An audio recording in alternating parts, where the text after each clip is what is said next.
YCP 5 సంవత్సరాలు అయింది ruling. Next elections కూడా రాబోతున్నాయి. ఈ 5 సంవత్సరాల్లో ఎలా ఉందంటే ఏం చెప్తారు? నాకైతే బాగోలేదండి. ఎందుకంటే కారణం నేను రైతుని ఎవరైనా సరే ప్రోత్సహిస్తారు ఎక్కువ పండించమని. ఇప్పుడు 40 బస్తాలు మాత్రమే కొంటున్నారు ధాన్యం. 45 అవుతాయి. 45 అయితే ఆ 5 బస్తాల్లో మిల్లరు తక్కువ రేటుకి కొంటున్నాడు. దాన్ని మేము లాస్ అవుతున్నాం. ఇదొకటి. రెండోది రోడ్లు లేవు. ఎక్కడ చూసినా రోడ్లు చండాలంగా ఉన్నాయి. నాకైతే తెలుగుదేశం జనసేన కూటమి వస్తే బాగుంటుంది అనిపిస్తుంది. రైతు భరోసా కేంద్రాలు స్థాపించాము, రైతులను ఆదుకున్నామని గవర్నమెంట్ చెప్తుంది కదా, మరి ఆ రైతు భరోసా కేంద్రాల వల్ల మీకేం ఉపయోగం లేదంటారా? ఎట్టి బస్సులు ఏమీ లేదు దాంట్లో అసలు.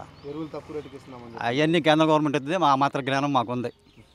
సబ్సిడీ వాళ్ళు ఇస్తారు, ఈడీపీకి ఏమీ లేదు. వేస్ట్ ఫెలో అది. అన్న, గుడివాడ నియోజకవర్గానికి సంబంధించి ఎలా ఉన్న గుడివాడలో నాని గారు దాదాపు ఒక 20 సంవత్సరాల నుంచి ఎమ్మెల్యేగా ఉన్నారు. ఈసారి రాము కొత్తగా వస్తున్నారు. సో వీళ్ళిద్దరికి ఎవరికి ఛాన్స్ అన్న? మాకైతే రాము గారు గెలవాలని ఉంది. గెలుస్తారు కూడా. మేమందరం రాము గారికి వేస్తాం. నానికి ఎందుకు వేయమంటే కనీసం బస్ స్టాండ్ పడగొట్టేసి గుడివాడ బస్ స్టాండ్ దానికి అట్లా అదేం పెద్ద వేల కోట్లు ఏమి అవ్వదు. ఫ్లైఓవర్ ఇవన్నీ ఆయన కట్టిస్తాను అంటున్నాడు. ఆయన కాదు కట్టించేది, కేంద్ర గవర్నమెంట్ కట్టిస్తుంది. అది అభివృద్ధి అనేది ఏం లేదండి. మా ఊరు నుంచి 3 నెలల పాటు పర్మిషన్ లేకుండా చెరువులు తవ్వి మట్టి మొత్తం అడ్డగోలుగా ఆపితే తొక్కిస్తూ ఉన్నారు వాళ్ళు వైసీపీ వాళ్ళు. ఇక్కడ లారీలు 3 నెలలు తోలారు. మట్టి 3 నెలలు తోలేశారు నిరుడు. రోడ్లన్నీ పోగొట్టారు, ఇళ్ళన్నీ కదిలిపోయినాయి, పాడైపోయినాయి. వాళ్ళ వల్ల ఏం ఉపయోగం లేదు. అభివృద్ధి లేదు. ముందు సంక్షేమం అంటారా? 10 ఎకరాలు ఉన్న పొలం ఉన్నవాడికి కూడా పెన్షన్ ఇస్తున్నారు. ఆడు పనికి రమ్మంటే 1000 రూపాయలు తక్కువ తీసుకోడు, ఆడికి పెన్షన్ ఇస్తున్నారు. ఇక్కడ ఏంటంటే గుడ్డిదనంగా వెళ్ళిపోతుంది అంతే. అసలైన అర్హుడికి అయితే 4000 3000 కాదు, 20,000 తప్పులేదు. ఆ నిజంగా పని చేసుకోలేడు, వాళ్ళకి ఇవ్వాలి.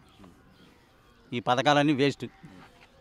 10,000 ఇస్తున్నారు అనుకోండి, ఇంకో 10,000 అప్పు చేసి మా ఆడవాళ్ళు ఫ్రిడ్జ్ కొంటున్నారు. మేము చచ్చిపోతున్నాం. కరెంటు బిల్లు వాసిపోతున్నాయిగా. కరెంటు బిల్లు మామూలుగా లేవు. ఇప్పుడు 4 సార్లు 5 సార్లు పెంచారు. అనవసరం. ముందు అభివృద్ధి లేదండి. అభివృద్ధి కావాలి, ఉద్యోగాలు కావాలి పిల్లలకి. ఇప్పుడు వాళ్ళేమో ఫీజు రిమెంబర్స్మెంట్ అని ఇక్కడ చదువుతున్నారు. మనం కట్టే ట్యాక్స్తో చదువుతున్నారు పిల్లలు. వాళ్ళు బెంగళూరునో హైదరాబాద్ వెళ్తున్నారు. వీళ్ళు తీసుకున్న జీతాల్లో ఎంతో కొంత వాళ్ళు కట్ చేసుకుని వాళ్ళు లబ్ధి పొందుతున్నారు ఆ రాష్ట్రాల్లో. మన పిల్లల వల్ల మనకేం ఉపయోగం లేదు. మా డబ్బుతో చదువుతా అంతేగా. ఇప్పుడు జగన్ కానీ చంద్రబాబు నాయుడు కానీ ఎవరు కూడా వాళ్ళ డబ్బులు ఏమి ఇవ్వరు. మనం కట్టే ట్యాక్స్లే మళ్ళీ మనకిస్తారు. వాటిని అభివృద్ధికి కేటాయించాలి. అంతేగాని సంక్షేమ పథకాలు అసలు మొత్తం తీసేయాలి. ముందు 100 రోజుల పని కూడా తీసేయాలి. అది ఎక్కడ ఇవ్వాలి? అనంతపురంలో ఇవ్వాలి, శ్రీకాకుళంలో ఇవ్వాలి.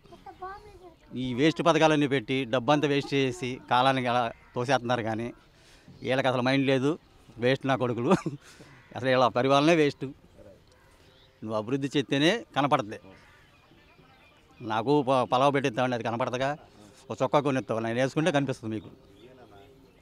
ఒక 5-6 నెలలు ఉంటుంది చొక్కా, అదే డబ్బుతో. ఆ రోజు తింటానే అయిపోద్ది. ఏమన్నా దానివల్ల ఉపయోగం ఉంది? Please like and subscribe eagle Andhra.